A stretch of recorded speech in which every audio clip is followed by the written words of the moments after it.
അപ്പോൾ അതെ നമ്മൾ രാവിലെ ഇറങ്ങിയിട്ടുണ്ട് കേട്ടോ ചൂണ്ടക്കോലുമായിട്ട്. ഇന്ന് നമ്മൾ പോകുന്ന പുന്നക്കുന്ന് ഏരിയ കേട്ടോ. ഒറ്റയ്ക്കാണ് പോകുന്നത്. ഈ കാണുന്നതാണ് പുന്നക്കുന്നം പള്ളി. അത്യാവശ്യം ഫേമസ് ആട്ടോ ഈ പള്ളിയൊക്കെ. ഈ പള്ളി കാണുമ്പോൾ തന്നെ ഏകദേശം ആൾക്കാർക്ക് മനസ്സിലാവും. രാവിലെ കിളികളൊക്കെ എണീച്ച് വരുന്നതേ ഉള്ളൂ കേട്ടോ. ഭയങ്കര സൗണ്ട് കിളികൾ കരുന്നതിൻ്റെ.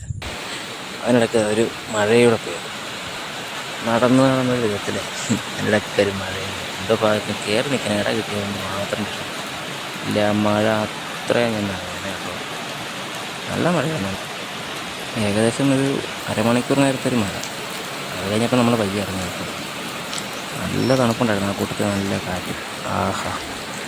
പിന്നെ കുറച്ച് മുമ്പോട്ട് നടന്നപ്പോഴത്തേക്കും ഒരു വിൻറ്റേജ് കട. വിൻറ്റേജ് കട എന്ന് പറഞ്ഞു കഴിഞ്ഞാൽ ഒരു 4 കാലയിൽ ഒരു ടാർപ്പാളയൊക്കെ അടിച്ചിട്ടൊരു പഴയ ഒരു അച്ചായന്മാരുടെ കട. കണ്ടപ്പോൾ ഒരു നൊസ്റ്റാൾജിയ, ഒരു ആഗ്രഹം. അങ്ങനെ കയറി ചായയും കുടിച്ച്.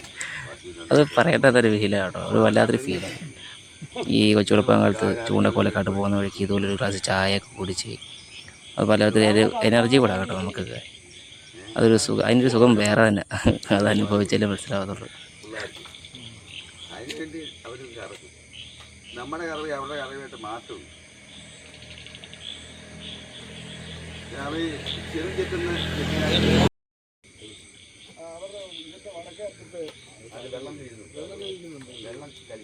അപ്പോൾ അതാ നമ്മൾ ചായ പൊടിയൊക്കെ നമ്മൾ സ്പോട്ടിൽ വന്നു കേട്ടോ. സ്പോട്ടിൽ വന്നപ്പോൾ കാണുന്ന കാഴ്ച മൊത്തം താറാങ്കൂട്ടങ്ങളാണ്. അതുങ്ങൾ ഇറങ്ങി ഇര പിടിച്ച് ആ ഭാഗത്തെ മീനുകളെല്ലാം ഓടിച്ചു വിട്ടു. എന്നാൽ പോലും നമ്മൾ നിർത്തിയില്ല. നമ്മുടെ കാസ്റ്റിങ് ഇറങ്ങാൻ വേണ്ടിയിട്ടാ നമ്മളെല്ലാം സെറ്റ് ചെയ്ത് ഫസ്റ്റ് കാസ്റ്റ് ചെയ്യുകയും ചെയ്തു.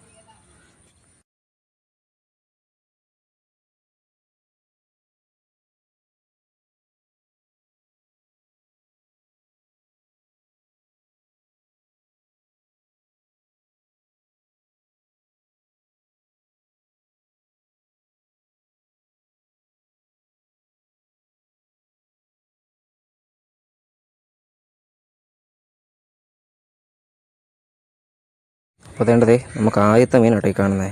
അത്യാവശ്യം നല്ലൊരു വലിപ്പമുള്ള വരാല കേട്ടോ. 1 കിലോ അടുത്ത് എങ്ങനെ കളിച്ചാലും ഉണ്ട്. നല്ലൊരു സ്ട്രൈക്ക് വരും, നല്ലൊരു ഫൈറ്റ് വരും. അതിൻ്റെ ഹുക്കിപ്പോൾ നിങ്ങൾ നോക്കണം കേട്ടോ. അതുപോലൊരു സ്ട്രൈക്കാണ് ചെയ്തിട്ടുണ്ടായിരുന്നത്. ഞാൻ വീഡിയോ ഇവിടെ കൊണ്ട് നിർത്തി. കാരണം എന്ന് വെച്ച് കഴിഞ്ഞാൽ ഞാൻ പറഞ്ഞില്ലേ, ഫോൺ നമുക്ക് പിടിച്ച് നിൽക്കാനുള്ള സെറ്റപ്പില്ല. അതുകൊണ്ട് ഞാൻ ക്യാമറ ഓഫ് ചെയ്തു. അവസാനം ഞാൻ ഒരു ഫോട്ടോ ഇട്ടിട്ടുണ്ട്, നിങ്ങൾ കണ്ടു നോക്കുക. ഇത് നമുക്ക് കിട്ടിയ മീനിൽ ഒരു മീൻ നമ്മൾ കഴിഞ്ഞ പ്രാവശ്യം ചെമ്പല്ലി കൊടുത്ത അതേ ആൾക്ക് 1 കിലോ വരാൽ നമ്മൾ ഇന്നും കൊടുത്തിട്ടുണ്ട് കേട്ടോ. ആളും ഹാപ്പി, നമ്മളും ഹാപ്പി. അപ്പോൾ നമ്മുടെ വീഡിയോ കണ്ട് ഇഷ്ടപ്പെടുന്നവർ ലൈക്ക് ചെയ്യുക, ഷെയർ ചെയ്യുക, സബ്സ്ക്രൈബ് ചെയ്യുക. അപ്പോൾ ഓക്കെ, ബൈ ബൈ. ഓക്കെ.